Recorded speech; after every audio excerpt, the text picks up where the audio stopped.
Qui l'ait cru, hier une idée et aujourd'hui une réalité. Nous sommes bel et bien sur terrain à la zone pilote de Maloko, la zone économique spéciale. Ce n'est plus seulement le DG de l'ASES, mais aussi les DGA de l'ASES. Derrière moi, vous voyez, il y a des usines, pas seulement de Pepsi, mais des carreaux.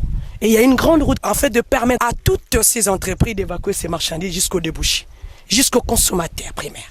Donc c'est une réalité. Alors nous commençons cette émission avec une question purement pratique. Je vais vous dire, restez d'abord branchés sur la chaîne nationale congolaise afin de continuer à suivre ces numéros de l'émission Parlons économie sur terrain à la zone spéciale de Maloko. Monsieur Ogui, comment vous allez? Je vais très bien, madame. Je vais passer le micro à monsieur le DGA. Oui, je réponds au nom de Hippolyte Magogo-Mbouizia. Je suis le DGA de la zone économique spéciale. Merci beaucoup. Alors très rapidement, monsieur le DG, parlez-nous de cette évolution qui a connu cette zone pilote. Merci beaucoup, madame la journaliste. C'est toujours un plaisir quand vous venez nous accompagner dans ce que nous faisons depuis plusieurs années. Mais avant toute chose, nous tenons d'abord à saluer vos nombreux téléspectateurs. Merci. Saluer aussi toutes les autorités qui ont eu le temps de suivre votre émission, parce que ça passe quand même sur la chaîne nationale. Nous pensons au chef de l'État, le président de la République, qui nous a fait confiance, qui nous a nommé, moi et mon frère, pour diriger l'agence des zones économiques spéciales. Nous pensons aussi à notre ministre de l'Industrie, qui est notre champion. Vous savez, ce que nous sommes en train de faire aujourd'hui ici, il est pour beaucoup. Il avait trouvé ses projets à un certain niveau. Aujourd'hui, il est en train d'amener ça aussi à un autre niveau.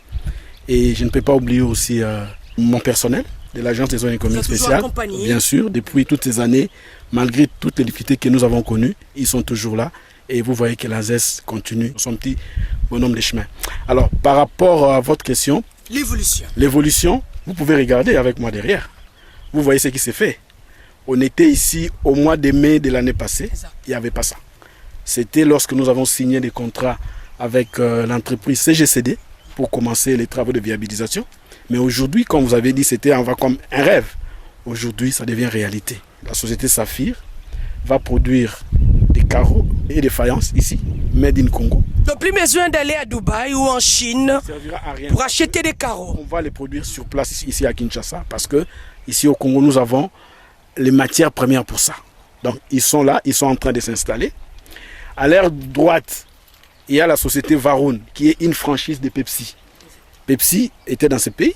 Ils sont partis. Ils sont revenus. Ils sont revenus avec grâce à la zone économique spéciale. À part ça, il y a deux sociétés que nous allons installer bientôt, qui vont produire. Bientôt là, c'est pas bientôt des physiques, non, c'est-à-dire que nous, quand nous disons bientôt, c'est-à-dire que nous sommes dans les processus. Exactement. Parce qu'on ne vient pas de la zone économique spéciale comme si on allait au marché. Non. Quand on arrive dans la zone économique spéciale, il y a des principes à suivre, il y a des directives à suivre. Vous commencez d'abord par venir par la grande porte. Vous voyez la direction générale de l'agence des zones économiques spéciales. On vous dit voici les conditions. Vous remettez un dossier, nous évaluons. Quand nous trouvons que vous avez satisfait à nos critères, nous signons avec vous une convention d'occupation. C'est après avoir signé la convention d'occupation que nous vous amenons sur terrain. Pour dire voilà, vous allez vous installer ici. Quand je dis bientôt, c'est pour dire que ces entreprises-là sont encore dans les processus. Il y aura deux entreprises ici qui vont faire des produits cosmétiques dans cette zone économique spéciale. Made in Congo. Voilà. Il y a une autre entreprise qui va produire du papier. Donc ils vont commencer à faire des cahiers, des choses comme ça, dans cette zone économique spéciale. Il y a une autre entreprise qui est dans le secteur des transports du bois. Il va produire des meubles, tout ça. Toujours dans cette zone. Il a déjà signé avec nous. Donc c'est pour vous dire que d'ici la fin de cette année, si vous revenez ici après 3 mois, vous verrez encore.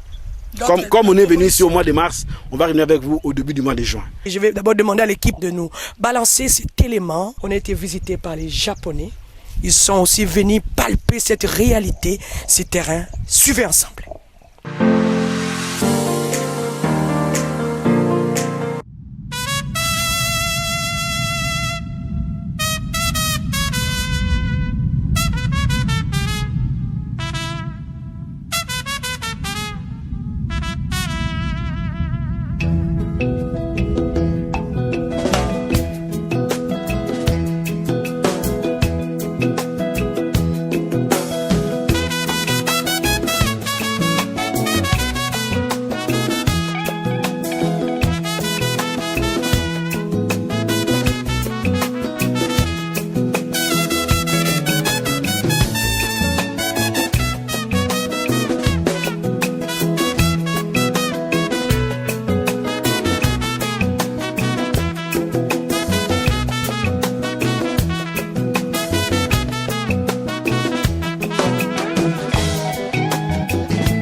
Aujourd'hui, on a bien constaté que l'état actuel de la zone industrielle de Maluku, on a bien comment, il est assez impressionné, puisque c'est que ça avance petit à petit, mais que c'est que véritablement, c'est l'effort pour l'industrialisation du pays. Aujourd'hui, notre but, c'est que de savoir aussi que les activités en général des sociétés japonaises. Donc, c'est qu'on a bien comment constaté que cette situation, il faut que la prochaine étape, qu'est-ce qu'il faut faire? C'est qu'il faut fournir l'enseignement pour les sociétés japonaises. Ça, c'est très important. Nous sommes là aujourd'hui. On doit développer toujours des activités que nous-mêmes, c'est-à-dire qu'il faut constater que l'enseignement de votre pays et aussi qu'il faut créer la chance de dialogue, pas seulement les autorités publiques, mais aussi avec les sociétés privées congolaises. Donc ça c'est que nos buts en avril, ce qu'il faut faire de l'or. C'est pas bon, je pense que pour eux-mêmes, mais c'est comme ça.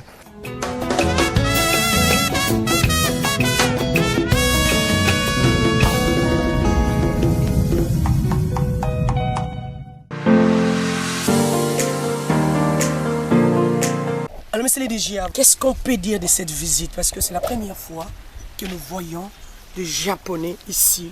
En fait, nous avons reçu, depuis un certain temps, on était déjà en train d'échanger avec cet organisme-là. Ça s'appelle JETRO. C'est l'organisme japonais chargé du commerce extérieur. Leur rôle, c'est d'aller chercher, faire la promotion des investissements japonais à l'extérieur. Ils étaient en contact avec nous.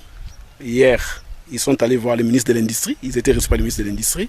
Et aujourd'hui, comme dans leur programme, ils avaient prévu qu'ils puissent visiter la zone de Maluku. C'est comme ça, nous sommes venus avec eux. Ils sont venus, ils ont vu ce qui est en train de se faire ici. Ils seront maintenant les ambassadeurs de la RDC au Japon. Nous, notre message que nous leur avons donné, c'est qu'il y a possibilité pour les Japon, avec la RDC ensemble, de créer, par exemple, une zone économique spéciale dans laquelle les entreprises japonaises viendraient pour travailler. Elles pourront travailler pour les marchés congolais. Elles pourront aussi travailler pour viser les marchés extérieurs. Parce que les avantages que nous donnons dans la zone économique spéciale, même à l'exportation, quand une entreprise s'installe ici, veut exporter, elle a tous les droits d'exporter et elle est soumise à aucune taxe. C'est pour dire que les entreprises japonaises, aujourd'hui, auront les informations sur ce qui se passe au Congo. Ils avaient entendu. Comme quelqu'un a dit, j'avais entendu, je suis venu voir. C'est comme ça que ils sont venus ici. Notez qu'ils sont accompagnés avec la JICA. Non seulement la JICA, il y avait aussi un délégué de l'ambassade du Japon. C'est pour dire que c'est toute une équipe. C'est pour dire que de plus en plus, le travail qui est fait au niveau du ministère de l'Industrie, ce travail-là qui est relayé par la ZES, parce qu'en fait, c'est ça notre rôle. Ce travail-là est de plus en plus connu. Et vous voyez, les Japon, ce n'est pas n'importe qui. Est-ce que vous êtes à mesure, n'est-ce pas, de maîtriser toutes ces personnalités qui viennent vers vous pour occuper cet espace qui est la zone Pilote de Maluku, les autres zones économiques dans les provinces? Madame, je crois que le problème, ce n'est pas d'être capable ou quoi. Partout où nous avons vu les zones économiques spéciales, ce sont des principes, ce sont des règles à respecter. Ce n'est pas différent. Et quels sont ces principes et ces règles? Ces principes-là, ce sont des principes, c'est que la zone économique spéciale est un espace qui est différent des autres espaces dans les pays. Les problèmes que nous avons aujourd'hui au Congo, c'est ça. C'est-à-dire que les gens n'arrivent pas encore à comprendre que même la loi sur les zones économiques spéciales dit que la zone économique spéciale est un espace qui bénéficie d'une fiscalité différente. Il bénéficie des avantages qui les rend plus attractifs. Ce n'est pas moi qui le dis, madame. C'est la loi 14/022 qui le dit. Elle définit la zone économique spéciale comme un espace qui bénéficie des avantages, qui bénéficie d'un autre climat qui doit être différent de ce qui se fait en dehors de la zone économique spéciale. C'est tout ce que nous faisons. C'est tout ce que nous sommes en train de dire aux gens. Comprenez que la zone économique spéciale va déroger au droit commun. La zone économique spéciale, partout, quand ça se fait, ça fait toujours des exceptions. Quand vous me posez la question de maîtriser ces gens-là, nous allons les maîtriser parce que nous avons déjà un cadre qui est là. Le cadre législatif a été tracé. L'agence des zones économiques spéciales existe. Les incitations et autres sont données. Au-dessus de nous, il y a un ministère de l'Industrie. Au-dessus de tous, il y a le président de la République. Comment est-ce qu'on ne va pas les maîtriser? Nous avons l'accompagnement des autorités. C'est tout à fait normal que nous puissions arriver à les maîtriser. C'est vrai, au début, c'est toujours difficile. C'est une œuvre pionnière. Vous savez, quand vous êtes des pionniers, vous faites face à beaucoup de contraintes. Nous sommes en train de les affronter petit à petit et nous sommes en train d'avancer. Si vous comptez les 5 derniers conseils des ministres, sur les 5, peut-être 3 sur 5, les chefs de l'État parlaient des zones économiques spéciales. Ça aspire. Ah oui, c'est pour vous dire que c'est pris en charge au niveau le plus élevé. Et c'est ce que nous avions toujours souhaité. Et comme nous sommes là, à ce niveau-là, nous ne voyons pas qu'est-ce qui peut empêcher que... Regardez aujourd'hui cette zone-là, elle est en train de devenir opérationnelle. Les entreprises s'installent, au même moment, l'entreprise des travaux est en train de faire les travaux de voirie, au même moment, on est en train de construire l'immeuble de l'ASES là-dedans, où il y aura les guichets uniques, où il y aura les administrations qui seront là-dedans. Mais madame, 6 mois après, ça va changer, si venez sur le mois de septembre, vous allez voir. Donc c'est pour vous dire que nous allons les maîtriser, parce que ce n'est pas un problème d'homme, ce n'est pas ma personne qui compte. Le problème, c'est qu'il y a les principes de gestion qui sont là, il y a les cadres qui est là posés par les autorités, et nous sommes là derrière eux. Ah bien sûr, ça doit être appliqué. Monsieur le DGA, comment pensez-vous maîtriser toutes ces personnes qui viendront vers vous? Parce qu'ils viendront avec beaucoup de projets attrayants. Comment pensez-vous les maîtriser? Je pense que la maîtrise relève de toutes les notions de gestion, de tous les cadres juridiques installés dans la zone économique spéciale. Et nous ne faisons que les appliquer. Nous sommes là pour gérer de ce qui s'évalue de première, de deuxième, de troisième étape et ainsi de suite. C'est-à-dire, l'attraction que nous faisons, ce sont des retombées de la vision du chef de l'État pour de la zone économique ainsi que de ce que fait notre ministre de tutelle, Julien Paluku.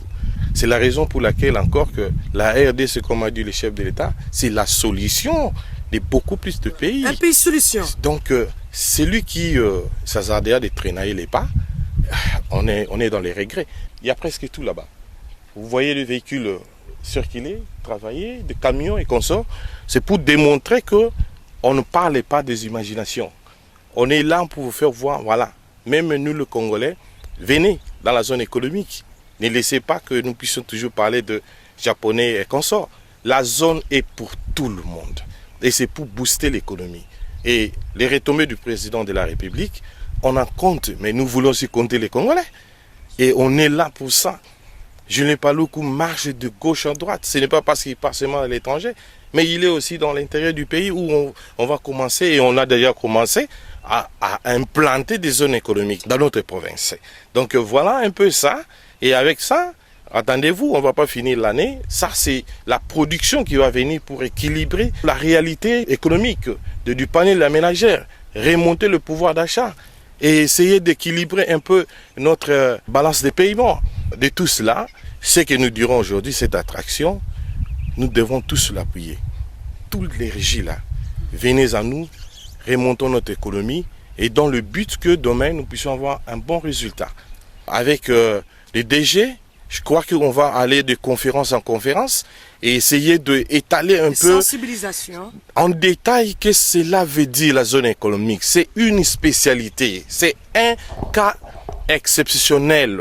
Au-delà de ça, monsieur le DG, monsieur le DGA, je sais que vous rencontrez des difficultés qui sont énormes.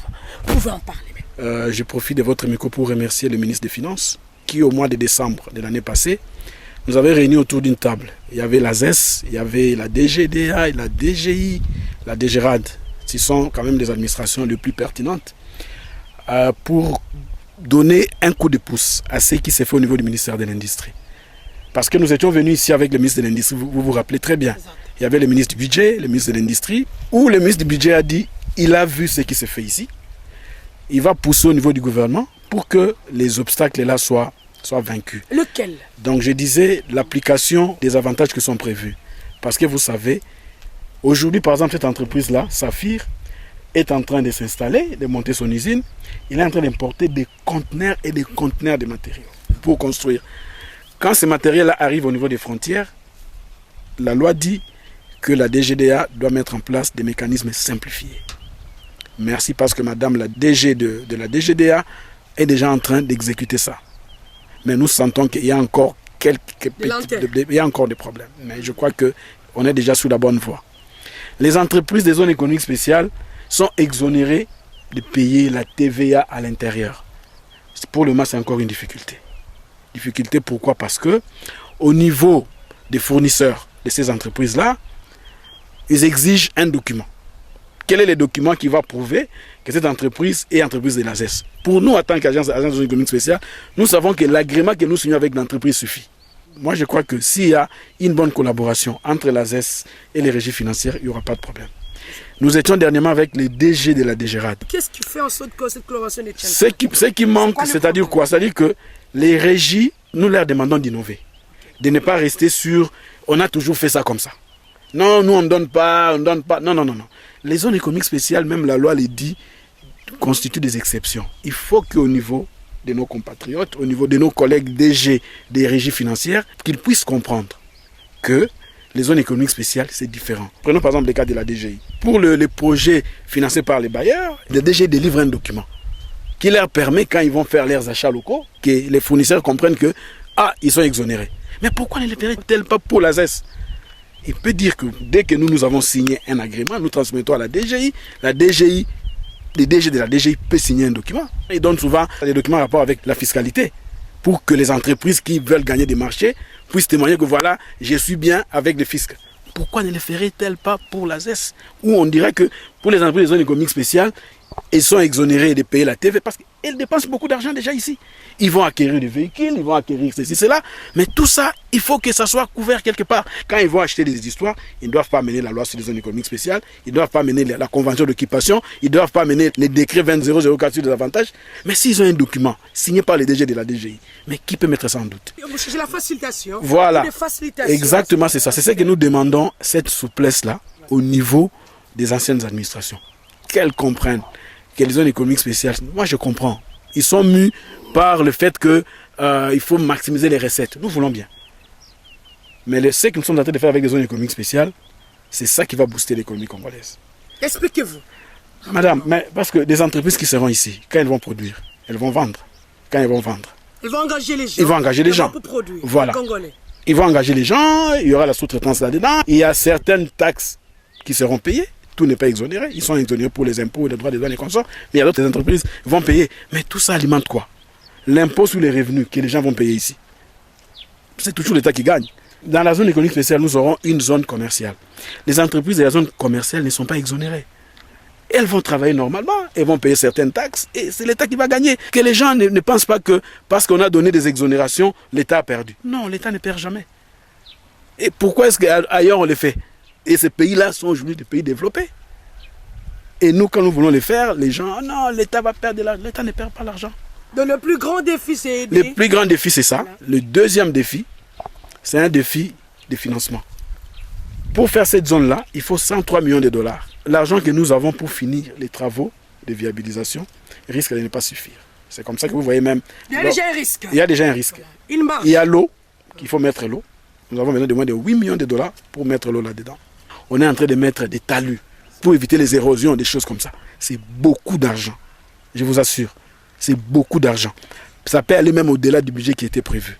C'est comme ça que nous cessons de demander au ministère des Finances, par rapport à ce que le président avait dit l'autre fois, qu'on puisse libérer les fonds qui est prévu pour la mise en place des fonds spéciaux de financement des S. Et notre défi ici, c'est un défi sécuritaire. Les entreprises qui s'installent ici, ils ont besoin d'être sécurisés. Nous sommes déjà accompagnés par la police.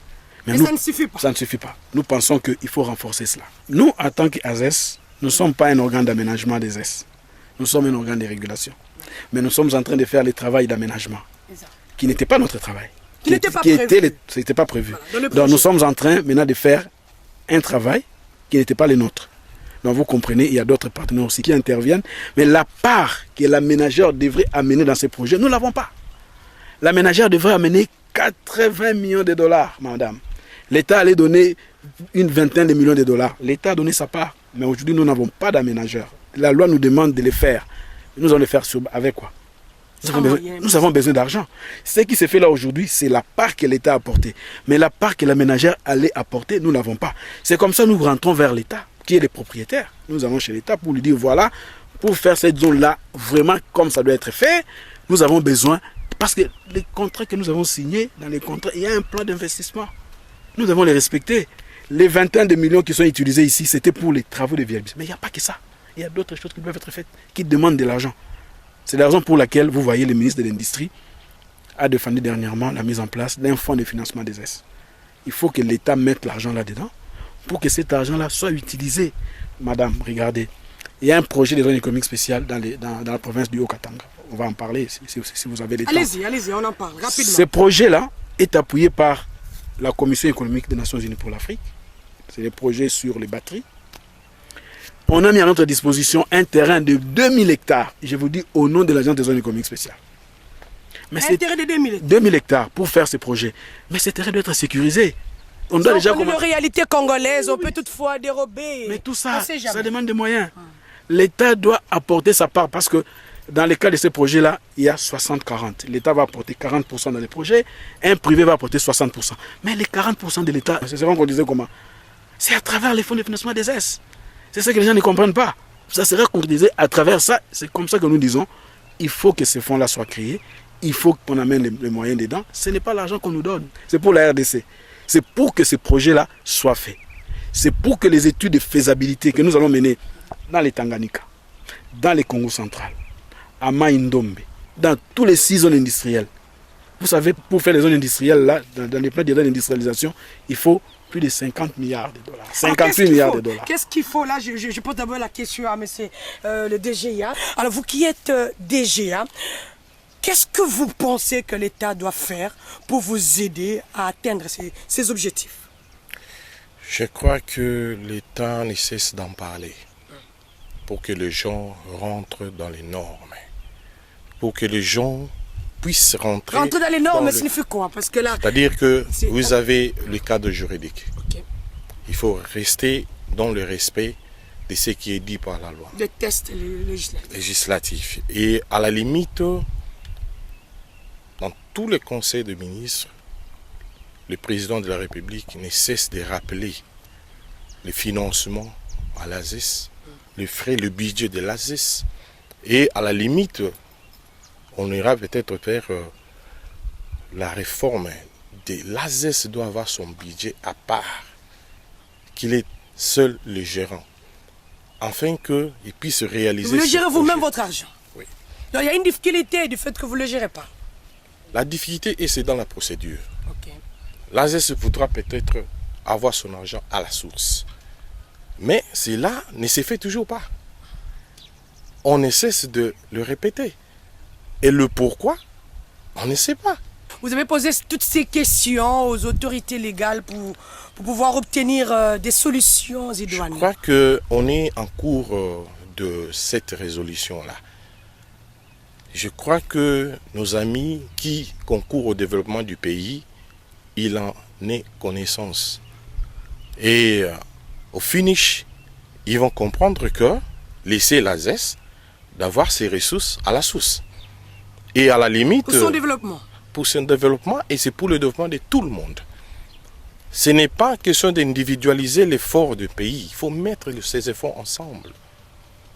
Et si nous ne cessons de crier cela, et on a écrit, DG en a écrit, on ne peut pas dire on va se fatiguer de cela, mais c'est à nos collaborateurs dans le développement d'entrer dans ce qui est dit. Mais c'est l'exécution qui est un problème. Qui, je ne sais pas si on peut appeler ça problème, voilà, c'est-à-dire que tu es informé de cela, mais pourquoi tu ne l'exécutes pas?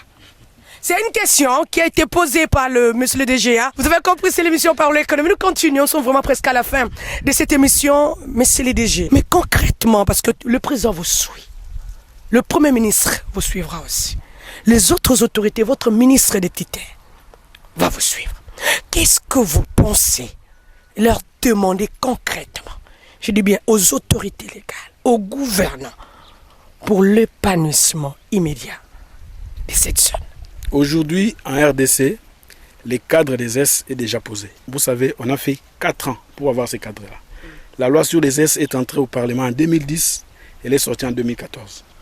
Peut-être pour justifier aussi, les gens disent « Ah, ça a beaucoup traîné, c'est vrai, ça a beaucoup traîné. » Mais il y a aussi tous ces aléas qu'il faut gérer. Les facteurs limitants pour la mise en place des ES au Congo ici, c'est un problème de financement. Le plus grand défi, vraiment, c'est le financement. Je vous dis, voilà. Partout où on fait les zones économiques spéciales, ce n'est pas une affaire de 10 millions de dollars. C'est une affaire de beaucoup d'argent. Et comme le gouvernement a décidé d'aller dans les zones économiques spéciales, il doit être conséquent. C'est comme ça qu'il faut mettre en place Considérant urgemment la grandeur du Congo. du Congo. Madame, 6 zones industrielles, plus de 50 milliards de dollars à mobiliser, ce n'est pas de la blague. Et ça ne va pas se faire aujourd'hui ou demain. Il faut mettre ça dans la planification. Donc, il faut que les fonds soient créés. Je le dis toujours, ces fonds-là, ce n'est pas un établissement public. Que les gens ne croient pas que le Premier ministre va prendre un décret pour créer un établissement public qui va se nommer Fonds de Personnes. Non. Le président ne peut pas prendre une ordonnance pour nommer un directeur général du fonds. Non, ce n'est pas ça. J'ai toujours dit, c'est un véhicule financier pour capter les différents financements amenés vers la ZES. C'est comme un centralisateur. Voilà, il y aura un comité de pilotage. Je ne voulais pas tout dire ici sur votre micro, parce que c'est quand même au niveau du gouvernement. Voilà. Ces choses sont en train de se préparer. Donc il faut mobiliser de l'argent. Le troisième défi, il faut que les autorités qui nous suivent puissent peser au niveau des autres autorités inférieures. Je parle surtout du président de la République, avec tous les respects que je lui dois, du Premier ministre aussi, avec tous les respects que je lui dois. Les autres ministères doivent accompagner le ministère de l'Industrie et les autres administrations doivent accompagner la ZES. Si on arrive à comprendre les choses de cette manière-là, je crois que les zones économiques spéciales vont réussir dans ces pays. En dernier lieu, je vais demander à ce que dans l'organisation du pays, qu'on puisse réserver des terrains pour faire les projets, non seulement les zones économiques spéciales, mais des projets de l'État. Il y a une carence terrible, madame. Nous sillonnons les pays pour chercher des terrains. Quand vous arrivez, même dans les provinces, ça pose problème. Donc nous disons aux gouverneurs des provinces, à tous ceux-là, aux affaires foncières ou autres, quand il y a des terrains, ils doivent réserver des terrains aussi pour l'État. Ils ne doivent pas tout mettre en vente. Il faut qu'il y ait des terrains, des étendues réservés pour des projets de l'État. Parce que ces pays-là, la population s'agrandit. Il faut avoir cette prospective-là aussi, de savoir que en 2050, le Congo on aura combien d'habitants, quels seront les besoins de la population, ainsi de suite. C'est quand on est dans la prospective qu'on prépare bien les choses. Il faut savoir que la vie, c'est une roue qui tourne. Aujourd'hui, nous sommes là, demain, nous ne serons plus là. Voilà. Et que d'autres viendront. Il faut que ceux qui viendront puissent aussi continuer. La vie, c'est comme une course de relais. Là, voilà. Je crois que si ces 4 éléments-là sont pris en compte, je crois qu'on parlera du Congo dans les 5 prochaines années. Alors, très rapidement, qu'est-ce qu'on peut retenir de cette journée? Parce qu'on a parlé, c'est vrai, de l'évolution, de cette visite, de vos défis. Mais en quelques lignes, qu'est-ce qu'on peut retenir de cette journée? Retenez que les travaux des vérités de la commission de Maluku sont en cours. Les entreprises sont en train de s'installer. Il y a encore d'autres qui continuent à venir. Je vous dis, madame, il y a un engouement terrible. Sur mon bureau, je reçois presque tous les 2 jours. Nous voulons venir dans la zone, mais il n'y a plus de place. Tout le monde veut venir dans la zone, malheureusement, maintenant. Mais il n'y a plus de place. Tout le monde veut venir. Vous voyez? Donc c'est pour dire aux gens que ça avance. Ça avance et nous sommes en train de suivre ça.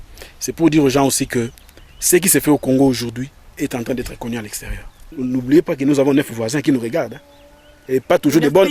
Je vais dire pas toujours des bonnes œils. Suivez mon regard. Qui ont parfois le même projet. Voilà, ils ont les mêmes projets. Alors ils regardent au Congo, ben, ils viennent voir. Mais le Congo a le plus grand marché. Le Congo a beaucoup de ressources. Le Congo a ceci. Pourquoi nous devons aller ailleurs de venir au Congo? Maintenant ils commencent à comprendre qu'il faut aller au Congo. Mais quand ils viennent au Congo, ils voient les climats des affaires, comment les gens se comportent. Il faut que nous puissions nous-mêmes être aussi des ambassadeurs de notre pays. Vous voyez? C'est pour dire qu'il faut que les autres administrations nous accompagnent pour que tout ce qui est prévu comme facilité soit appliqué. Quand ces gens-là viennent, quand ils viennent comme quand on était avec aujourd'hui, nous leur avons remis les décrets sur les avantages. Et ils voient, vous donnez tout ça, vous donnez tout ça, vous donnez tout ça.